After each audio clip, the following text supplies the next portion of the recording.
i ISIS-it që paralajmëronte ditë zeza nuk jeton më dhe familja në Gjilan tashmë ka hapur edhe të pame. Lajmin për vdekjen e Azilit e kanë konfirmuar edhe zyrtar të policisë si dhe të Bashkisë Islame në Gjilan, por që nuk kanë thënë detaje të tjera. Në Gjilan sonde ka shkuar gazetari Rilin Matoshi me cilin do të lidhemi të marrim ndoshta më shumë informacione lidhur me vdekjen e këtij tashmë ish pjesëtari të ISIS-it.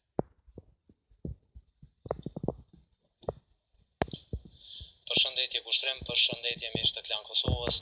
Ne jemi këtu në komunën e Gjilanit, ku sapo jemi kthyer ndoshta edhe nga familja e Ridvan Haqifit, ku të cilët nuk kanë pranuar që të flasin para kamerës, por me fqen kemi biseduar dhe familja gjatë gjithë ditës ka hapur të pame dhe ka pritur miq që t'ju shprehin ngushëllime, por për të diskutuar rreth kësaj teme dhe rreth zhvillimeve që kanë ndodhur sa i përket këtij rasti, unë kam një përfaqësues të Bashkisë Islame, është zotri Naim Aliu.